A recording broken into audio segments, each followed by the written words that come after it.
My name is Stefan Trinks, Gallery Jarmuschek and Partner, Berlin. We are here on the Swab art fair in Barcelona.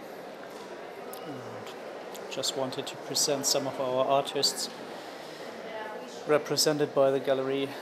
For instance, Parsey from London, born in 1973, which is an exceptional paintress because she uses the tone of the canvas in order to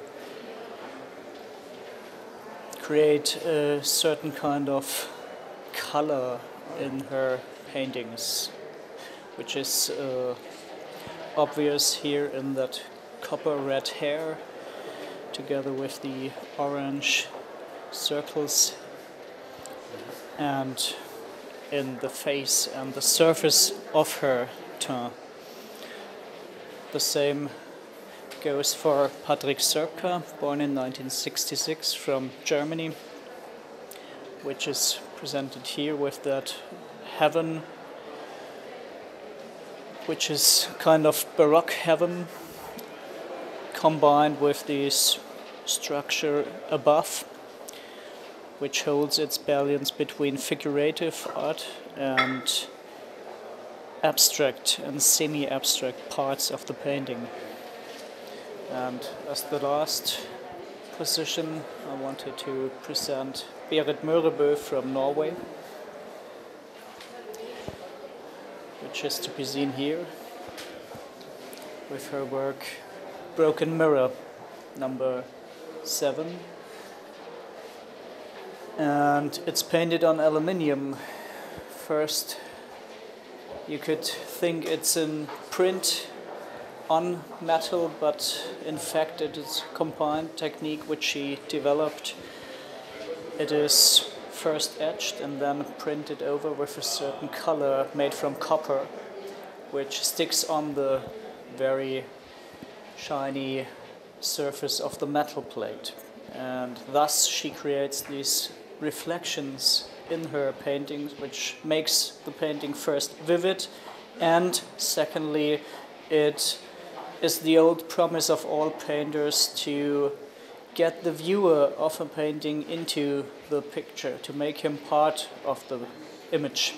And this promise is well fulfilled here, because we are now in the painting, we are part of the painting with our colors, with the camera, the red dot of the camera, and we are moving in front of the painting, and thus we do a part of this painting.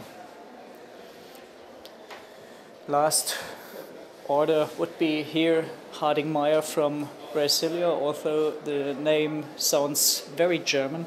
Meyer was born in Sao Paulo in the north of Brazil, and he uses in his portrait paintings video stills, which is really important because thus he has these magnetic tapes from the 70s or 80s, and he has no static image but a very vivid one, which is moving and which is the famous image in between. There's an image before and an image after that. This is clearly to be seen in this example, a portrait from 2006, and the colors are very special because they are kind of Fehlfarben because of these videotapes, which are changing over the years. These magnetic tapes are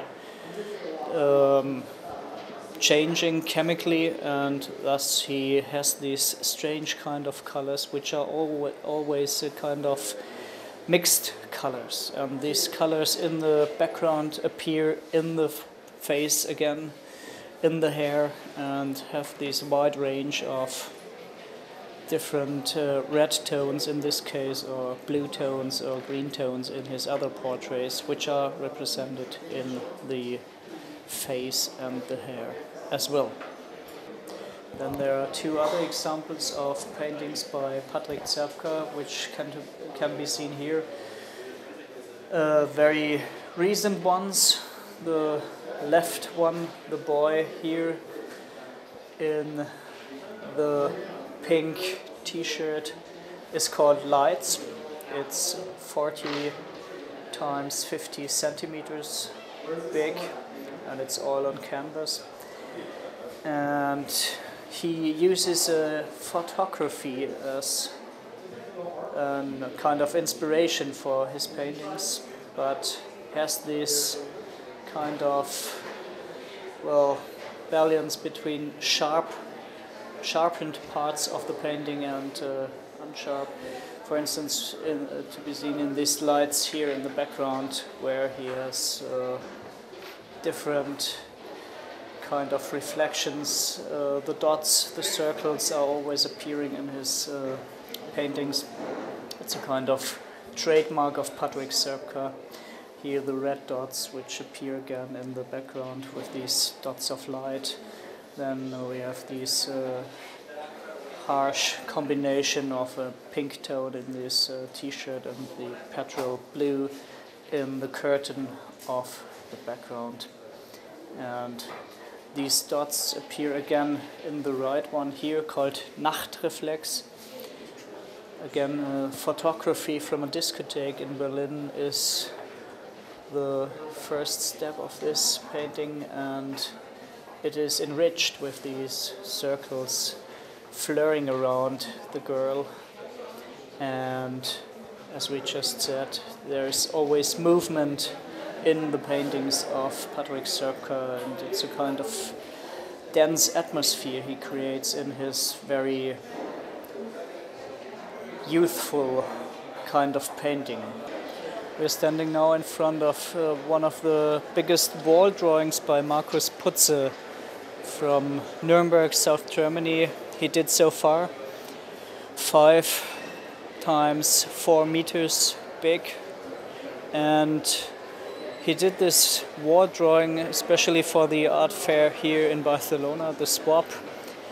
In his works he always combines in a harsh black and white background these different iconographies from Albrecht Dürer and Lucas Grana. For instance, in the left upper part we have a part of Dürer's Apocalypse from 1520, and this is combined with faces from the so-called MTV generation, and also some of the bondage motifs, for example here Nobuyoshi Araki, these bondage girls. And in this black and white background he inserts his watercolors, and by thus he manages to get these colors of his watercolors much more stronger and brighter. For instance, this supernova urgent star here in the middle of the forest